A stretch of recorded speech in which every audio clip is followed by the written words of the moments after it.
Hi everyone, स्वागत करते हैं एक बार फिर से आप सभी का फिक्स टारगेट 2.0 परिवार के एक और नई क्लास में। दोस्तों, सीबीसीएस के द्वारा जारी किए गए 2023-27 सेशन में जितने भी स्टूडेंट ग्रेजुएशन में अपना नामांकन लिए हैं, तो आप लोगों के लिए आज की क्लास बेहद ही इंपॉर्टेंट होने वाला है। यदि आपका हिस्ट्री मेजर पेपर है, हिस्ट्री मेजर पेपर फर्स्ट के लिए मैं आपको आज के इस क्लास में क्वेश्चंस मॉडल प्रैक्टिस सेट करवाऊंगा। जिस तरीके से आपके पेपर में क्वेश्चंस पूछे जाएंगे, मैंने क्वेश्चंस पेपर को ठीक उसी प्रकार से तैयार किया है और आपके पेपर में जो है सेम प्रकार से क्वेश्चंस आएंगे।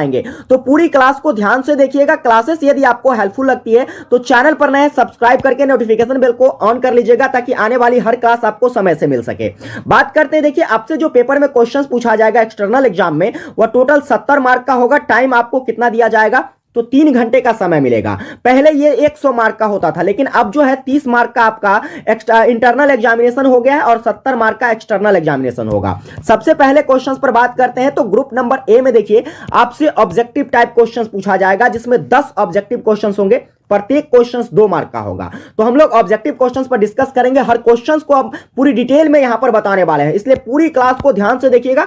चलिए पहले क्वेश्चंस की बात करते हैं। तो पहला क्वेश्चंस कह रहा है कि भारतवर्ष नाम सर्वप्रथम किस ग्रंथ से प्राप्त होता है? यानी कि भारत का जो भारतवर्ष नाम है या सर्वप्रथम ऐसा कौन सा ग्रंथ है? क्या वह वेद है या फिर पुराण है या फिर रामायण है या फिर ब्राह्मण ग्रंथ है? इसमें से किसमें सबसे पहले भारतवर्ष शब्द का प्रयोग किया गया है? तो इसका जो करेक्ट आंसर हो जाएगा मेरे भाई, इसका करेक्ट आंसर आपका हो जाएगा पुराण। ठीक है, पुराण में भारतवर्ष का सबसे पहला उल्लेख मिलता है।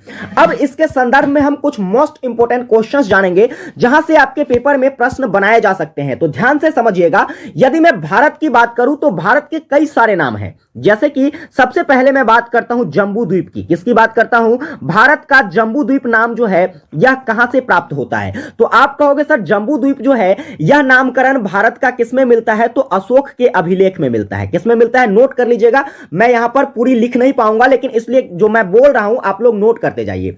अशोक के अभिलेख से भारत के संबंध में भारत का नाम क्या प्राप्त होता है? तो जम्बू द्वीप प्राप्त होता है। ठीक है, इसके बाद दूसरा बात करूं तो आप लोगों को याद रखना है भारतवर्ष का, ठीक है, भारतवर्ष का सबसे पहला उल्लेख जो है यह कहां पर मिलता है? तो आप कहोगे भारतवर्ष का सबसे पहला उल्लेख जो है यह हाथी गुफा अभिलेख में मिलता है। किसमें मिलता है? हाथी गुफा अभिलेख में जो है भारतवर्ष शब्द का सबसे पहला उपयोग सबसे पहला प्रयोग मिलता है, जिसका अर्थ होता है भारतों का देश। ठीक है, चलिए इसके बाद हम लोग बात करेंगे, तीसरा पॉइंट नोट करिएगा। यदि भारत के संबंध में भारत का एक नाम हिंदुस्तान की बात करी जाए तो हिंदुस्तान नाम जो है यह कहां से प्राप्त होता है? तो हिंदुस्तान नाम के संबंध में याद रखिएगा सापुर प्रथम की एक रचना है। ठीक है, सापुर प्रथम की एक रचना है जिसका नाम क्या है? तो आप कहोगे सर जिसका नाम है नक्श ए रुस्तम। क्या नाम है? नक्श ए रुस्तम। इसी नक्श ए रुस्तम लेख में जो है भारत का नामकरण हिंदुस्तान किया गया है। और देखिए यहां पर यह किसकी रचना है? तो आप कहोगे सर सापुर प्रथम की रचना है। इसके बाद एक और पॉइंट नोट करिएगा। यहां पर देखिए जितने पॉइंट्स मैं नोट करा रहा हूं सभी के सभी इंपॉर्टेंट है। यहां से प्रश्न निश्चित ही बनाए जा सकते हैं। और यदि मैं बात करूं भारत एक देश है, इसका जो उल्लेख है यह कहां मिलता है? यानी कि भारत का जो है एक देश के रूप में उल्लेख सबसे पहले कहां किया गया है? तो आप कहोगे सर पाणिनि की एक रचना है जिसका नाम है अष्टाध्यायी। क्या नाम है? अष्टाध्यायी में क्या किया गया है? तो सबसे पहले भारत के संबंध में यह बताया गया कि भारत जो है एक प्रदेश है, भारत एक देश है। यह किसके में बताया गया? अष्टाध्यायी में। अष्टाध्यायी किसकी रचना है? नोट कर लीजिए, पाणिनि की रचना है। किसकी रचना है?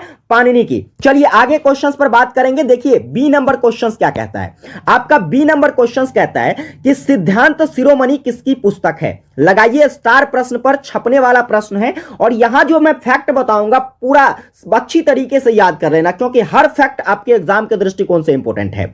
बात करते हैं सिद्धांत शिरोमणि की। तो सबसे पहले याद करिए सिद्धांत शिरोमणि जो है यह भास्कराचार्य की रचना है। किसकी रचना है? भास्कराचार्य की रचना है सिद्धांत शिरोमणि। अब बात करते हैं इस रचना की। तो सिद्धांत शिरोमणि में याद रखिएगा कितने भाग हैं? तो 4 भाग हैं। और यह संबंधित किससे है भाई साहब? तो देखिए यह चारों भाग, जिसमें सबसे पहला भाग की अगर मैं बात करूं तो सबसे पहला भाग है लीलावती। क्या है? लीलावती। और यह लीलावती में किसका वर्णन किया गया है? तो आप कहोगे सर अंक गणित का वर्णन किया गया है। किसका वर्णन? लीलावती, जो कि सिद्धांत शिरोमणि का भाग है जिसमें अंक गणित का वर्णन किया गया है। इसका दूसरा भाग जिसका नाम है बीज गणित। क्या नाम है भाई साहब? बीज गणित। और इसमें जो आप अलजेब्रा पढ़ते हो, बीज गणित पढ़ते हो, आपने बचपन में पढ़ा होगा, कभी ना कभी तो जरूर पढ़ा होगा। ठीक है, तो बीज गणित जो है भाई साहब, इसका वर्णन कहां पर मिलता है? तो क्या कहते हैं, सिद्धांत शिरोमणि की जो भाग है बीज गणित, इसमें मिलता है। इसके बाद इसके तीसरे भाग की मैं बात करूं तो इसका तीसरा भाग जो है भाई साहब वह क्या है? तो नोट करिएगा, ग्रह गणिताध्याय। क्या है? ग्रह गणिताध्याय। इसमें किसका वर्णन मिलता है? तो ग्रह गणिताध्याय में जो है ग्रहों का उल्लेख मिलता है। और चौथा भाग का नाम नोट करिएगा, तो चौथा भाग है भाई साहब गोलाध्याय। क्या नाम है? चौथा भाग है जिसका नाम है गोलाध्याय। ठीक है, ये चार भाग हैं आपके सिद्धांत शिरोमणि के। नोट कर लीजिए, यहां से प्रश्न बनाए जा सकते हैं। आइए बात करते हैं सी नंबर क्वेश्चंस पर। तो देखिए सी नंबर क्वेश्चंस आपका क्या कहता है? क्वेश्चन है मेगास्थनीज की रचना है, क्या वह तहकीक ए हिंद है या फिर इंडिका है या फिर सीयू की है या फिर हिस्टोरिका है? तो देखिए अगर मैं मेगास्थनीज की बात करूं तो मेगास्थनीज भाई साहब एक यूनानी दार्शनिक थे। नोट करिएगा, मेगास्थनीज कौन थे? तो यूनानी दार्शनिक थे। और इसने एक रचना करी जिसका नाम क्या है? तो भाई साहब इंडिका, जो कि काफी फेमस रचना है। तो याद रखिएगा, इंडिका किसकी रचना है? मेगास्थनीज की रचना है। अब देखिए प्रश्न यहां से बनाए जा सकते हैं। अगर आपसे पूछ लिया जाए कि तहकीक ए हिंद किसकी रचना है, तो आप कहोगे सर तहकीक ए हिंद जो है यह अलबरूनी के द्वारा लिखा गया है। किसके द्वारा लिखा गया है? अलबरूनी की रचना है तहकीक ए हिंद। अगर मैं बात करूं सीयू की किसकी रचना है, तो आप नोट करोगे सर सीयू की जो है यह ह्वेनसांग की रचना है। किसकी रचना है? ह्वेनसांग की रचना है आपका सीयू की। वहीं पर हिस्टोरिका की अगर मैं बात करूं तो हिस्टोरिका जो है यह किसके द्वारा लिखा गया है? तो आप कहोगे सर हेरोडोटस के द्वारा लिखा गया। किसके द्वारा? हेरोडोटस, जिसे इतिहास का जनक भी कहा जाता है, और इसके द्वारा हिस्टोरिका पुस्तक लिखी गई है। चलिए आगे बात करेंगे। अगला नंबर प्रश्न क्या है? देखिए डी नंबर क्वेश्चन आपका क्या कहता है? इंपॉर्टेंट क्वेश्चन है, नोट कर लीजिए। ठीक है, क्वेश्चन कहता है बौद्ध त्रिपिटकों की भाषा क्या थी? अगर मैं बात करूं बौद्ध की त्रिपिटक की, ठीक है, यह बौद्ध धर्म का एक साहित्यिक ग्रंथ है। और यह जो त्रिपिटक है इसके 3 भाग हैं। त्रिपिटक के कितने भाग हैं? 3 भाग हैं। क्योंकि देखिए यहां पर इसका नाम क्या है? त्रिपिटक।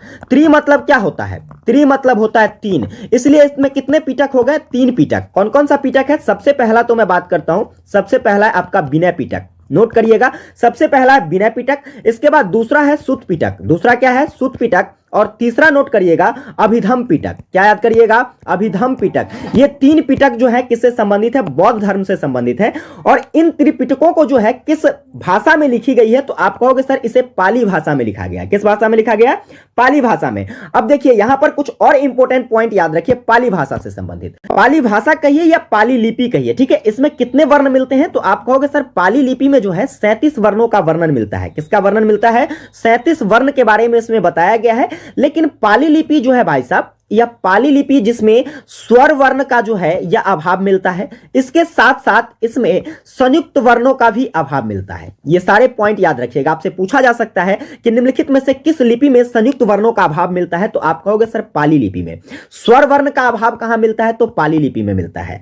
अब एक और इंपॉर्टेंट पॉइंट नोट करिएगा, ठीक है, एक और इंपॉर्टेंट पॉइंट यह है कि पाली लिपि को आधुनिक युग में सबसे पहली बार किसके द्वारा पढ़ा गया? तो आप कहोगे सर यह जो है जेम्स प्रिंसेप के द्वारा जो है, जेम्स प्रिंसेप के द्वारा आधुनिक युग में 1867 ईस्वी में इसे जो है सबसे पहली बार पढ़ा गया था। ये सारे पॉइंट्स को आप नोट कर लीजिए अच्छे से और याद कर लीजिएगा, ठीक है। चलिए अगले प्रश्न पर बात करते हैं। देखिए अगला प्रश्न क्या है, स्टार लगाना प्रश्नों पर। यह भी प्रश्न इंपॉर्टेंट है आपके परीक्षा के दृष्टिकोण से। क्वेश्चन कहता है सिख धर्म की स्थापना किसने की थी? अगर मैं बात करूं सिख धर्म की, तो क्या वह महावीर स्वामी थे, क्या वह गुरु तेग बहादुर था, या फिर गुरु नानक था, या फिर गुरु अर्जुन देव था? देखिए वैसे तो ये सभी के सभी सिखों के गुरु हैं, लेकिन सिख धर्म की स्थापना जो है यह किसके द्वारा किया गया था? तो आप कहोगे सर गुरु नानक के द्वारा किया गया था। किसके द्वारा किया गया था? गुरु नानक के द्वारा।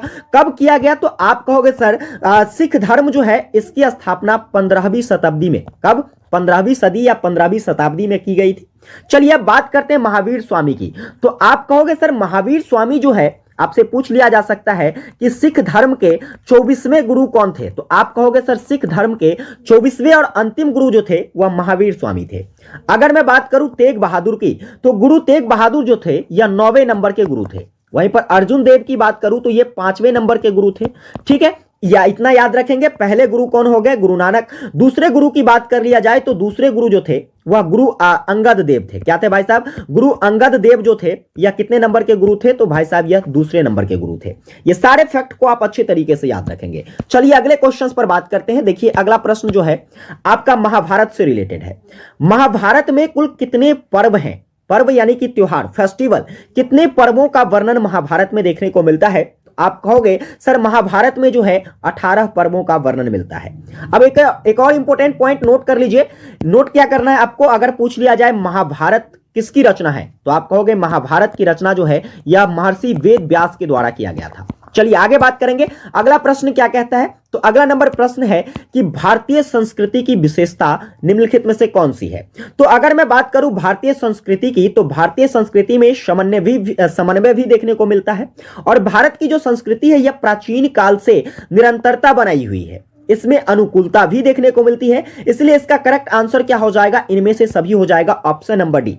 फिर बात करेंगे अगला प्रश्न। देखिएगा तो आपका अगला नंबर प्रश्न कहता है कि राज्य के सप्तांग सिद्धांत में कौन संबंधित नहीं है? तो राज्य के सप्तांग सिद्धांत जो है जिसमें 7 सिद्धांतों का वर्णन किया गया है उसमें स्वामी का भी चर्चा है, जनपद का भी चर्चा है, अमात्य का भी चर्चा है, लेकिन पॉलिटिक्स यानी कि राजनीति का चर्चा नहीं है। इसीलिए यह किससे संबंधित नहीं है? तो राज्य के सप्तांग सिद्धांत से संबंधित नहीं है। ऑप्शन आपका चौथा सही हो जाएगा। फिर बात करेंगे अगला क्वेश्चन। स्टार लगाइएगा प्रश्न पर, एग्जाम में बार बार पूछे जाने वाला प्रश्न है। क्वेश्चन कहता है नेचुरल हिस्ट्री नामक पुस्तक जो है यह किसकी रचना है? तो नेचुरल हिस्ट्री की अगर मैं बात करूं तो नेचुरल हिस्ट्री किसके द्वारा लिखा गया है? तो वह प्लिनी के द्वारा लिखा गया। ऑप्शन पहला क्या हो जाएगा? सही हो जाएगा। कुछ और इंपॉर्टेंट पॉइंट, मेगास्थनीज के बारे में तो मैंने अभी आपको बताया। इसकी एक फेमस रचना वह क्या है? इंडिका है। क्या है? इंडिका, जो कि मेगास्थनीज के द्वारा लिखा गया है।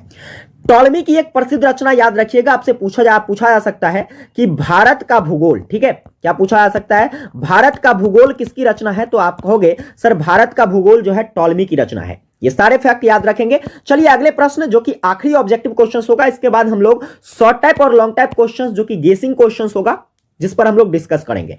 चलिए बात करते हैं। क्वेश्चन है वासुदेव कुटुंबकम किस भाषा का शब्द है? वासुदेव कुटुंबकम जिसका अर्थ क्या होता है? तो समस्त विश्व जो है, विश्व एक परिवार के रूप में, किसके रूप में? एक परिवार के रूप में। और यह हमारे भारत की क्या है? तो संस्कृति है, वसुधैव कुटुंबकम। ठीक है, यह जो शब्द है यह किस भाषा का शब्द है ये पूछा गया आपसे। तो याद रखिएगा वसुधैव कुटुंबकम शब्द जो है यह संस्कृत भाषा से, देखने से ही लगता है कि यह संस्कृत शब्द है, इसलिए भाई साहब इसे किस भाषा से लिया गया है? तो संस्कृत भाषा से लिया गया है। आगे बात करेंगे। चलिए ग्रुप नंबर बी पर डिस्कस करते हैं। देखिए ग्रुप नंबर बी में यहां पर मैं आपको आंसर तो नहीं बताने वाला हूं, लेकिन आपको मैं गेस क्वेश्चंस बता रहा हूं। ठीक है, इसके बाहर आपके पेपर में क्वेश्चंस नहीं पूछा जाएगा। इसका आंसर आपको कहां मिलेगा मैं आपको यह भी बताऊंगा। ग्रुप नंबर बी में आपसे शॉर्ट टाइप क्वेश्चंस पूछे जाएंगे। टोटल 6 क्वेश्चंस पूछा जाएगा, जिसमें से केवल और केवल 4 प्रश्नों को आपको उत्तर देना है, जो कि प्रत्येक 5 नंबर का होगा। टोटल 20 मार्क यहां से आपके हो गए। इसके लिए आपको सबसे पहला क्वेश्चन क्या तैयार करना है? तो देखिए सबसे पहले आपको वसुधैव कुटुंबकम पर शॉर्ट नोट्स लिखना है। इसके बाद अगला तैयार करना है आपको भारतीय संस्कृति में रामायण का क्या महत्व है। इसके बाद पुराण पर आपको संक्षिप्त टिप्पणी करना है, पाली लिपि पर संक्षिप्त टिप्पणी करना है, बौद्ध साहित्य पर संक्षिप्त टिप्पणी करना है, और एक और प्रश्न आपको याद रखना है प्राचीन वैज्ञानिक जिसका नाम क्या है? वराहमिहिर के जीवन परिचय के बारे में आपको बताना है। ये 6 क्वेश्चंस आपको अच्छे से तैयार कर लेना है। अगर मैं बात करूं इसके आंसर की, तो हर एक टॉपिक पर मैंने अलग अलग से कंप्लीटली वीडियो बनाकर अपने इस चैनल पर अपलोड कर दिया है। आप लोग इस चैनल के प्लेलिस्ट में जाकर, हिस्ट्री के प्लेलिस्ट में जाकर जरूर चेक कर लीजिएगा। आपको हर टॉपिक पर एक स्पेसिफिक वीडियो मिल जाएगी। ठीक है, तो इसलिए आप लोग वहां से देखकर अपनी तैयारी कर सकते हैं। आइए बात करते हैं ग्रुप नंबर सी की। तो ग्रुप नंबर सी में आपसे लॉन्ग टाइप क्वेश्चन पूछा जाएगा, जिसका आंसर आपको 250 से 300 शब्दों में करना है। अब इसमें जो है आपको टोटल 5 क्वेश्चंस पूछे जाएंगे, जिसमें से 3 प्रश्नों का आंसर करना है। 10 नंबर के क्वेश्चंस होंगे। ठीक है, जिसके लिए सबसे पहले क्वेश्चंस आप तैयार करोगे, मोस्ट वीवीआई लगाइए इस क्वेश्चंस को, और ये पक्का पूछा जाएगा, इसकी पूरी गारंटी है, चाहे आप कोई भी यूनिवर्सिटी से एग्जाम दे रहे हो। देखिए क्वेश्चंस आपको तैयार करना है, प्राचीन भारत में काल विभाजन का वर्णन करें। ठीक है, यानी कि प्राचीन भारत जो है उसमें अवधि यानी कि काल का विभाजन किस आधार पर हुआ है उसका वर्णन करिए। इसके लिए भी मैं आपको एक कंप्लीट वीडियो अपने इस चैनल पर उपलब्ध करा दूंगा, जिससे आप अपनी तैयारी को कंप्लीट कर पाओगे। बात करते हैं दूसरा क्वेश्चन आपको क्या तैयार करना है भाई साहब। तो भारतीय संस्कृति की प्रमुख विशेषताओं पर प्रकाश डालिए। इसके लिए कंप्लीट वीडियो मैंने अपने चैनल पर उपलब्ध करा दिया है, आप वहां से देख सकते हैं भारतीय संस्कृति की प्रमुख विशेषताएं क्या रही है। इसके बाद बात करेंगे हम लोग, देखिए इसके बाद जो अगला क्वेश्चन आपको तैयार करना है, सर्वमत संभाव भारतीय संस्कृति की विशेषता रही है। सर्वमत संभाव का मतलब होता है क्या? विश्व बंधुत्व। क्या होता है भाई साहब? विश्व बंधुत्व। और विश्व बंधुत्व जो है यह भाई साहब हमारे भारतीय संस्कृति की विशेषता रही है हमेशा से, क्योंकि मैंने अभी आपको बताया है विश्व बंधुत्व अर्थात वसुधैव कुटुंबकम, और वसुधैव कुटुंबकम हमें बताता है कि समस्त विश्व जो है हमारा एक परिवार है। समस्त विश्व क्या है? हमारा एक परिवार है, और यहीं से उत्पन्न होता है विश्व बंधुत्व की भावना। और विश्व बंधुत्व जो कि हमारे भारतीय संस्कृति में प्राचीन क्या आदिकाल से ही भाई साहब यह विद्यमान देखने को मिलता है। तो इन्हीं पर हमें क्या करना है, इसी विशेषताओं के बारे में स्पष्टीकरण देना है। फिर बात करेंगे अगला प्रश्न, स्टार लगाइएगा, यह भी छपने वाला क्वेश्चन है। शून्य के आविष्कार पर प्रकाश डालिए। शून्य का आविष्कार किसके द्वारा? तो आप कहोगे सर आर्यभट्ट के द्वारा। किसके द्वारा? आर्यभट्ट के द्वारा शून्य का आविष्कार किया जाता है। और इसी शून्य के आविष्कार पर आपको क्या करना है, एक विशेष रूप से जो है डिटेल में टिप्पणी करनी है। तो इसके लिए मैं आपको एक ओरिएंटेड आंसर की जो है उपलब्ध करा दूंगा अपने इस चैनल पर, आप जरूर देख लीजिएगा। फिर आखिरी क्वेश्चंस आपको तैयार करना है, उत्तर वैदिक कालीन आर्थिक व्यवस्था पर प्रकाश डालिए। यानी कि उत्तर वैदिक काल में जो है भारत की आर्थिक व्यवस्था किस प्रकार की रही थी, कृषि व्यवस्था क्या था, व्यापार वाणिज्य क्या थी, इस तरीके की जो आर्थिक व्यवस्थाएं थी वह किस प्रकार से थी, क्या वह अभी के तुलना में बेहतरीन थी या फिर निम्न था, इन सभी टॉपिकों पर आपको क्या करना है, तो प्रकाश डालना है। तो ये 5 क्वेश्चंस आपको अच्छे से तैयार कर लेना है, इसके बाहर आपके पेपर में प्रश्न नहीं पूछे जाएंगे। और जिस तरीके से मैंने ये फॉर्मेट तैयार करा है सेम प्रकार से आपके पेपर में भी क्वेश्चंस आने वाला है। तो उम्मीद करता हूं आपको आज की ये क्लास बहुत ही बेहतरीन लगी होगी। अगर ये क्लास आपको बेहतरीन लगी हो तो बस छोटा सा काम करना, अपने छोटे से भाई के लिए चैनल को सब्सक्राइब करके नोटिफिकेशन बेल को ऑन कर लेना, सेशन को एक प्यारा सा लाइक कर देना, क्योंकि हर लाइक मोटिवेट करती है। और एक प्यारा सा कमेंट करके जरूर बताइएगा कि क्लास आपको कैसी लगी। और एक छोटा सा और काम कर देना, अपने सभी दोस्तों को भी जरूर शेयर कर देना ताकि सभी को हेल्प मिल सके। सिर्फ अपने पर मत रहिए, हर किसी की सहायता करें, फिर तो बहुत मजा आने वाला है। विशेष मिलेंगे आप लोगों के साथ अगली क्लास में, तब तक के लिए जय हिंद, वंदे मातरम।